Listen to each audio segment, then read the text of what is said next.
Okay, it's a special Thanksgiving edition of the Penn State Breakdown with the one and only Adam Breneman, former Penn State tight end, UMass All-American. I never get tired of saying it, so I'm just going to keep saying it. Grant Breneman's older brother. Happy holidays, I get that Adam. a lot. I get that one a lot. Happy holidays. I'm glad you're going to get a chance to spend some time with your family. That's great. The Penn State family, Adam, has got one game left in the regular season. They got Maryland at home on Saturday, but we're going to do a little bit of more of a big picture look at Penn State going into their final game. Maybe hand out a couple of awards. I mean, I think 11. We love awards. 11 games, I think, is enough to kind of make a decision on a couple of important categories. So I'm going to give you the category. Maybe you talk about a couple of players who you kind of think is deserving of the award. Best Penn State individual performance. There's a couple of guys I think that come to mind. Yeah. I could throw the names out there, or is there something you want to say about it first? Or yeah, when I think of top individual performances, I would say the top one would be Trace McSorley against Ohio State, which was incredible. If they would have won, I know. If they would have let him make the play on fourth down at the end. So with that said, you can't give a top individual performance on a loss. So I'm going to go out and say Gross-Matos against Iowa. I like that I don't pick. think Penn State wins that game without him. I don't know what his numbers were. I think he had a few sacks. You probably know him better than I do. Sure. Yetur's really his ascent began right around the Indiana-Iowa weeks against Iowa at home. Penn State won the game 30-24. Yetur had 9 tackles. Within those 9 tackles, 4 tackles for loss, 2 sacks. You mentioned Trace, 175 rushing yards against Ohio State. Doesn't look as great now, given what some people have been doing. But he set the the single game record for total offense. He threw for 286, 2 touchdowns. Didn't get the ball in his hands on 4th and 5. It's a shame, but just a couple other I think performances worth mentioning, Adam.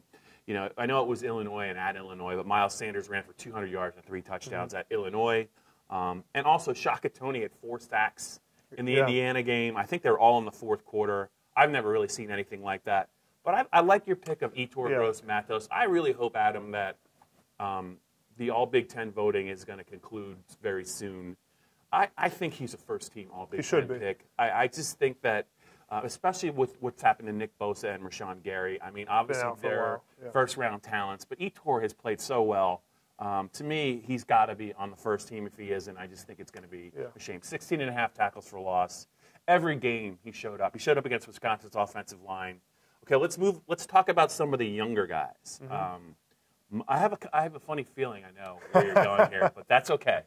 Most impressive true freshman. Now, Penn State had a really heralded 2018 recruiting class, and they leaned on 5 or 6 guys who have made plays for them. But just get your thoughts before I throw any other names in there. Who's really jumped out to you? Well, this one's pretty easy for me. I think Freiermuth has been probably the most impressive true freshman.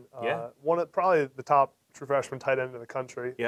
What he's been able to do down the stretch here, I don't know, it's 5, 6 touchdowns now. 6 leads the team. 6 touchdowns has really been the focal point of that offense in the red zone. What he's been able to do, and he's been able to convert himself from, normally when you have freshmen playing tight end, they are just receiving tight ends. They're playing on 3rd down, and they're getting a few plays a game. But they're still able to put some numbers up. Sounds like me. Sounds like Mike Gesicki. But what Pat Freiermuth's been able to do is establish himself as a physical presence at the tight end position on the line of scrimmage. Which is why you see him be able to get open on those bluff passes where he fakes the block so many times, and the safeties come running up, and he's able to slide down the sideline for a touchdown. We've seen it a couple times now. It's been really impressive. He's been fun to watch, and I tweeted the other day. I saw that. Is Freiermuth better than Mike Gesicki? And I took some heat on Twitter for that. It was probably from your good friend Mike Gesicki, but that's fine. I think Mike thinks he may be better than him, but the Twitter sphere and the Penn State fans did not appreciate me bashing Mike Gesicki. But he's a really good player, and I think for him to be able to produce the way he has as a true freshman is impressive. Yeah, and I don't think it's anything against Mike Gesicki. I think the Penn State fan base has to realize that Mike didn't really get going until his 3rd year at Penn State, and this kid, I'm not really sure what their record would be without him. He doesn't drop a lot of passes. He's helped as a blocker one of the few in the that run hasn't game. dropped passes. Yeah. Right, and I'm just, before we get to some other guys, other freshmen, what would you say is his next step? What do you think is the next step for Pat? One thing I would point out to the fans is, he really hasn't had a winter conditioning session with Penn State. He got here at August. He's already close to 260 pounds. So what do you think is the next step? Yeah, I think, going back to the Mike versus Pat comparison, well, the one thing, Pat's not quite the athlete that Mike is. And I think he can be. If he can, I don't know if he needs to lose a little bit of weight, but just get a little bit faster, a little bit more agile, and running his routes and after the catch, I think will allow him to take the next step. I mean, he has the physical presence. It's normally the other way around. Normally, you're telling people to gain weight and become more physical.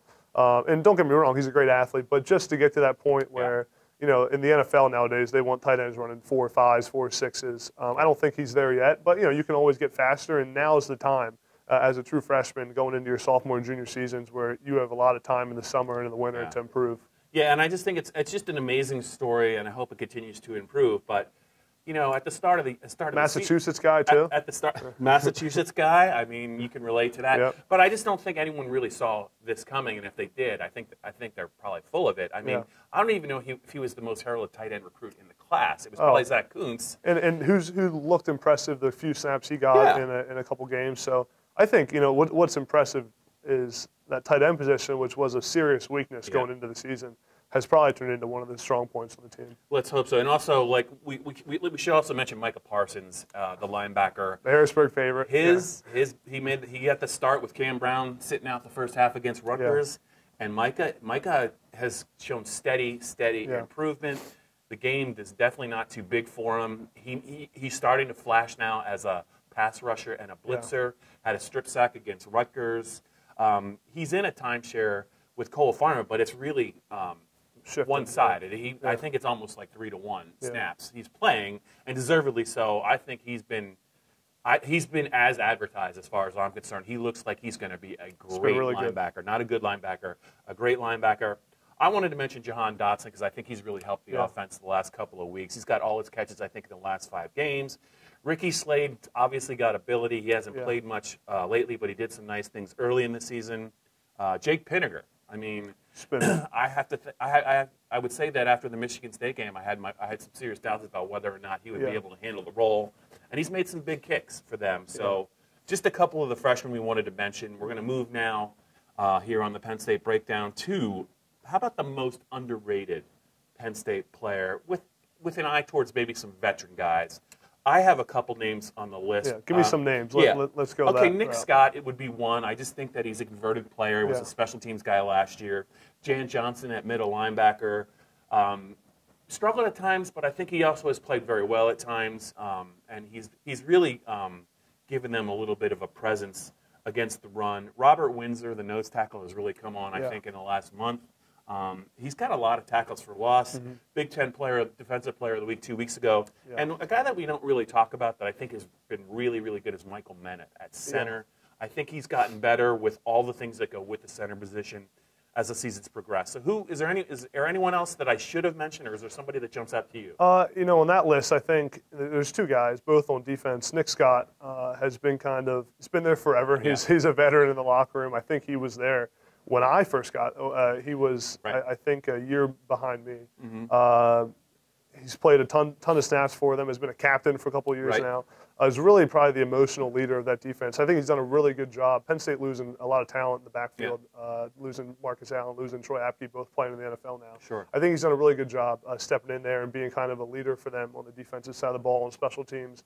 Kind of has helped fill that void of the vocal leader on defense, especially losing Kabinda and all those guys. I think he is a guy we probably don't talk about enough, but is really one of the pillars of that locker room. And then Robert Windsor is a guy who, he's physical, he's tough, he's kind of a ball of energy in that defensive line room. I think he's gotten a lot better from when he first got there. He's a guy that's older too, and he's been around a while. Fourth-year player, right? Football, 4th-year player.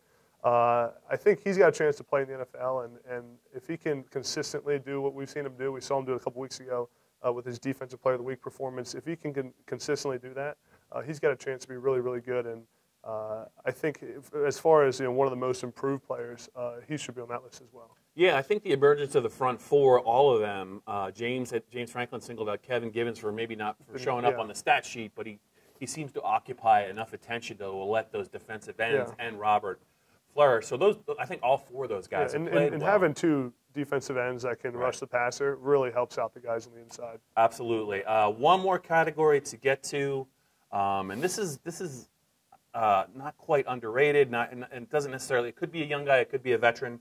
But top breakout performance by a Penn State player this year. I'll give you four names. Okay. I'm going to bring Michal Menet up once again as a center because he really was a reserve. Blue chip recruit. Took him a little while to get going. I think he's playing very well. Garrett Taylor at one of the other safety spots. Been solid. He was a corner, and I don't know that a lot of people had high expectations for him. They were talking about Jonathan Sutherland, some Aaron Monroe, but he's held the job, been productive.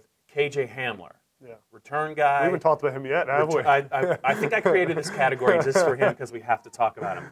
Return guy, dynamic in the slot, and Yetur Gross-Matos, obviously. I think we've talked a lot about him, and he deserves all the praise he gets. I have a funny feeling you're going to go with two guys here, but I don't want to put words in your mouth. So all right, so let's talk about KJ Hamler. I think we'd be remiss not to talk about him at all in this award segment.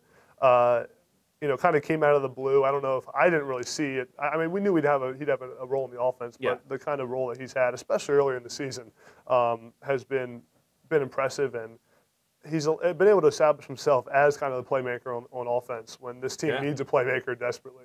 And I think he's only going to continue to get better. And it's being so young and just being able to establish that confidence in your coaching staff is really good for the future of that offense because they're going to need, especially with a new quarterback next year, they're going to need someone to consistently make plays for them when they need them. And not to say that the other receivers haven't.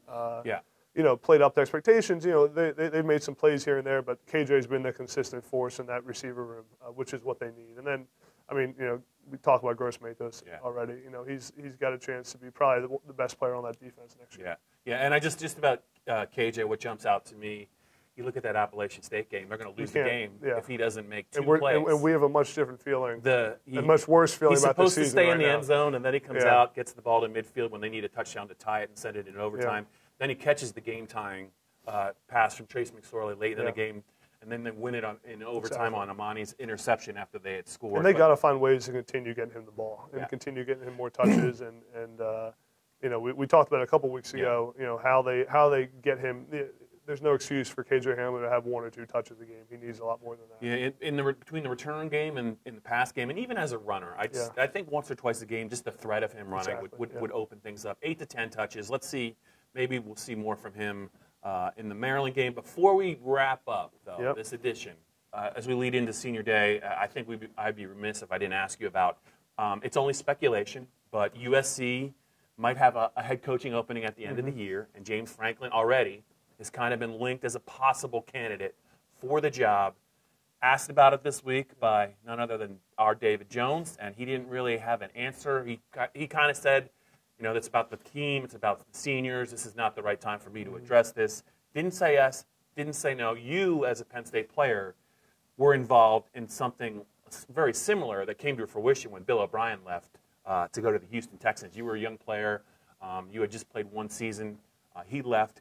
Just your thoughts maybe on James, USC, and what it's like for a player that is going to be a Penn State player for a couple of years yet, having to hear this and deal with it. Is it an issue? Do you block it out until the end of the season? How do you think you kind of approach it? Yeah, I mean it's that time of year, so it's going to happen all over the country.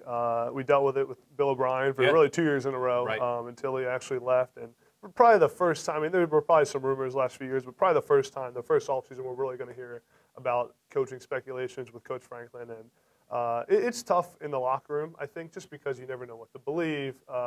Coaches are put in tough spots because, and for the fans, they need to remember this is all about leverage for coaches. One way, whether it's for the program, whether it's for them to go somewhere else. Number one, they'll never say that they're definitely going somewhere because if the deal falls through, they need to stay where they're at. They need to keep that open.